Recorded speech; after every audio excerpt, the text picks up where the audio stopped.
Morning, fellow travelers. Wanted to just come on and chat for a minute this morning. Um, Wanted to be kind of real about some stuff. I talk a little bit about depression. This morning I woke up not feeling so good.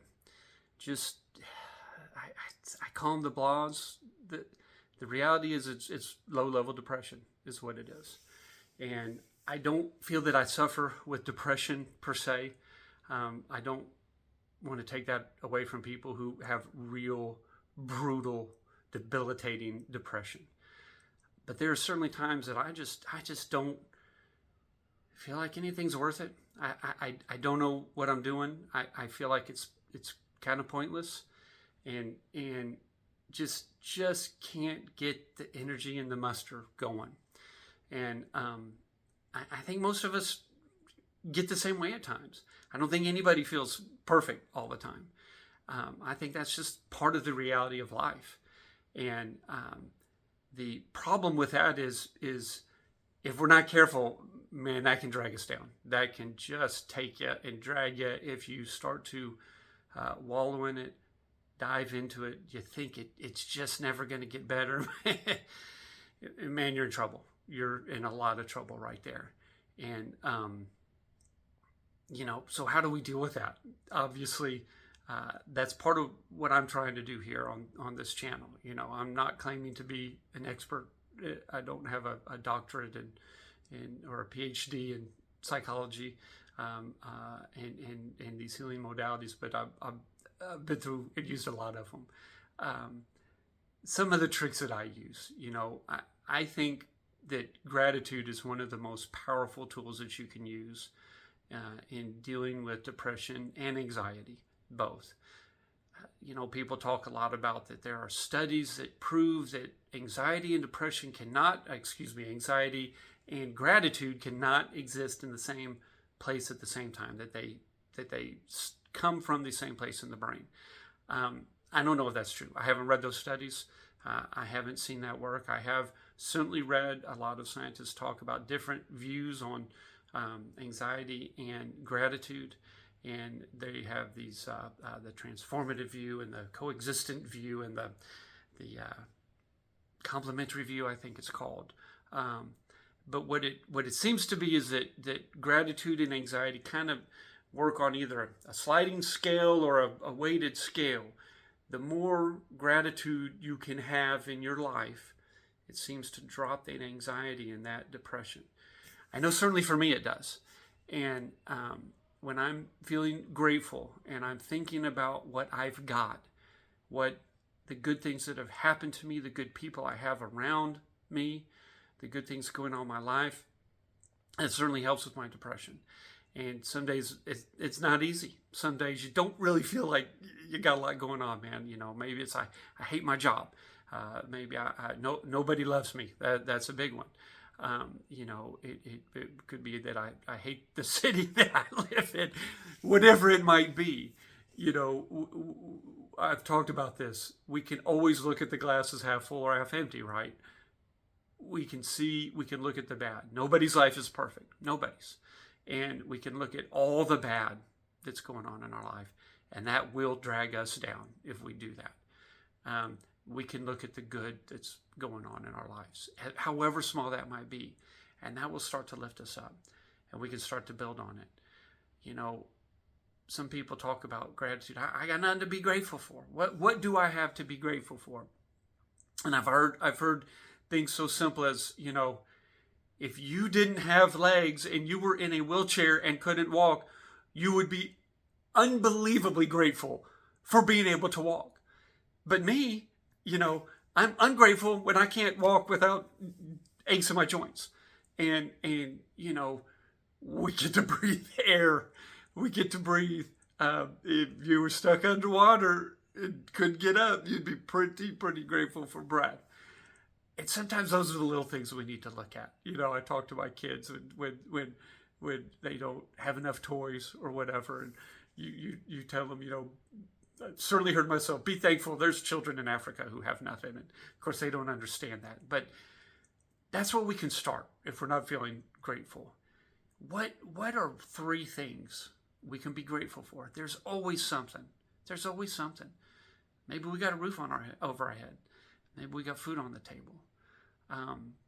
Taking the time to find that gratitude can be one of the most powerful tools that you possibly have against anxiety and depression.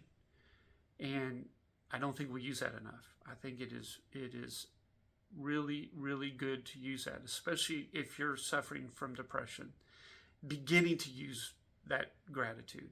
It's like a muscle. The more that you use it, the more that you think about gratitude, the stronger it will be, the easier it will be to think about gratitude. Stopping those thoughts, realizing as soon as you're going into that depression or that anxiety, saying, man, I need to take a minute to be grateful for what I have. Those are practices that you got to start doing. You need to do, and it will help you. It will really, really help you. So what are a couple of simple tricks we can use? 3 simple tricks for gratitude right here. The most simple one you hear about all the time, gratitude lists. I think gratitude lists are great. Can you write down 3 things and write them down? Get a pen and a pencil and write it down. That act of writing down can also be powerful. I love to shoot for 10 things. I try to do a gratitude list of 10 things that I'm thankful for every day. I don't always succeed. Sometimes it's hard. And for me, the top 3 on my list every single day is my son, my daughter, and my wife. Because I am amazingly thankful for them. Even though I'm not always thankful for having to deal with them and what's going on between them. I love them, and I'm unbelievably blessed to have them in my life. But it could be anything that's going on. That gratitude list can be a strong thing. And another step is sharing that gratitude with people, whether it's gratitude lists with the friends. Get a group of friends. Get 2 or 3 friends and say, hey guys, let's email each other every day. We're going to start a gratitude list. We're going to email or we're going to text each other every day 3 or 5 things that we're grateful for today. Let's start to do that. Let's start to lift each other up. And now you're sharing that with people. You're not just putting it out in the middle, but you're giving it more time in your mind, in your brain, and starting to think and starting to let it sit, starting to let it enter you, that gratitude. It's not over here. It's starting to come into here with that gratitude. So sharing the gratitude, sharing a gratitude list, or just calling somebody and saying, I need to talk with, man, I'm feeling depressed today. I need to talk about what I got. And let's take a minute with that. A third thing that I love to do, which is really good for me, is a gratitude walk. I think I think walking is one of the most powerful things that we can do. It sounds so simple. I used to be a runner. I was a long distance runner for many years in my life. Walking you can't just walk. Walking does nothing. I need to be running. I need to be moving. The more I walk and take the time, walking meditation, but walking gratitude, walking around and thinking about what I'm grateful for, starting to see things when you're walking that you might be grateful for. Man, I'm grateful for the sun. I'm grateful that it's a beautiful day, whatever it might be.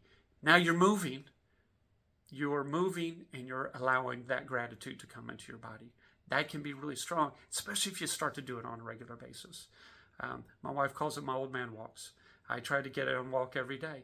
Even though a lot of times I want to go run and jog, I slow down, I walk, I take a minute to be grateful. I take a minute to be thankful and let the universe know that I am thankful for what I have in my life. Even some days when I don't exactly feel thankful. So those are 3 things. A 4th thing that I just learned about, which I'm going to try and I think sounds neat, but is gratitude photography. Taking pictures of things that you're grateful for. I think that is a great idea. I haven't done it yet, but I can see where that would be really neat. Another way of setting that inside of your body, inside of your mind, that this is what I'm grateful for. And you start to see that there are things that you got to be grateful for. Because I guarantee there are things that you've got to be grateful for. Maybe it's just your mind. Maybe it's that you got the power to think. And the more that you start to practice being grateful, looking for what you've got to be grateful for, the more that will come in. The more grateful you will think and feel and see. I feel more grateful already, just sitting here and talking to you guys. admitting to y'all that I'm not always grateful and sometimes I got to work for it. It really does. It really does a lot. So do that for me. Write down several things. Think about what are the simplest things that you can be grateful for today. Leave them in the comments if you want. Tell me about it. Tell me if that does anything for you. I'd love to hear it. I hope whatever's going on with you, I hope it gets better. I hope you have a beautiful day. The world's good out there, folks, if we look at it, if we look for the good and we see it. So, y'all have a beautiful day. Thank you. I love you. Namaste.